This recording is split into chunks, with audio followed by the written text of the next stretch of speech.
बाद वो एक सेफ जगह ढूंढने के लिए जंगल के अंदर घुसता है। लेकिन जैसे ही वो अंदर दाखिल होता है, सिस्टम उसे अलर्ट करता है कि जंगल के अंदर बहुत हाई कॉन्सेंट्रेशन में डेमोनिक करप्शन यानी एक जहरीली मैजिकल एनर्जी मौजूद है।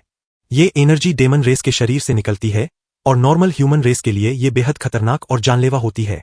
सिस्टम उसे एक ऑप्शन देता है, एक पावरफुल स्पेल कास्ट करने के लिए, जिसमें उसकी 1/3 मैजिक पावर खर्च होगी। मेन कैरेक्टर सोचता है कि उसकी मैजिक पावर वैसे भी कम है, फिर भी वो रिस्क लेने का फैसला करता है। जैसे ही वो स्पेल कास्ट करता है, एक जबरदस्त शक्ति पूरे जंगल को घेर लेती है। रोशनी की एक चमक होती है और फिर सब शांत हो जाता है।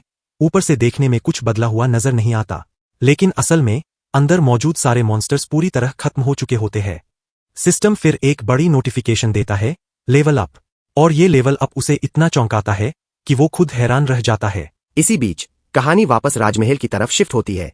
राजकुमारी को पता चलता है कि राजा ने असली हीरो मेन कैरेक्टर को यूं ही जंगल में भेज दिया और वो राजा को इस बात के लिए फटकारती है। उसे डर है कि डेमन आर्मी ने वहां फ्रंटलाइन बेस बना रखा है और ये मेन कैरेक्टर को मरवाने जैसा है। लेकिन राजा को इसकी परवाह नहीं होती। उसके लिए मेन कैरेक्टर बेकार है, मर गया तो मर गया, वो सोचता है। तभी अचानक एक मंत्री दौड़ता हुआ आता है और बताता है कि उसने सबसे हाई टियर सीक्रेट मैजिक के ट्रेसेज डिटेक्ट किए हैं। राजा को पहले लगता है कि ये येलो हेयर हीरो की वजह से हो रहा होगा, जिसे उसने डेमन आर्मी से लड़ने भेजा था।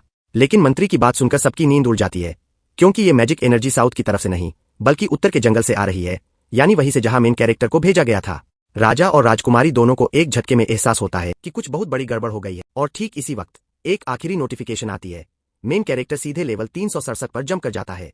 सोचिए, एक इंसान जो अभी कुछ घंटे पहले लेवल 1 था, बेकार समझा जा रहा था, वही अब लेवल 367 पर पहुंच चुका है, जबकि येलो हेयर हीरो को कोई खतरनाक जंगल में भी नहीं भेजा गया। यहीं पर यह पार्ट खत्म होता है और असली सवाल यह है, जब राजा को सच्चाई पता चलेगी तो क्या होगा? क्या मेन कैरेक्टर वापस राजमहल जाएगा या अपने रास्ते पर अकेला आगे बढ़ेगा?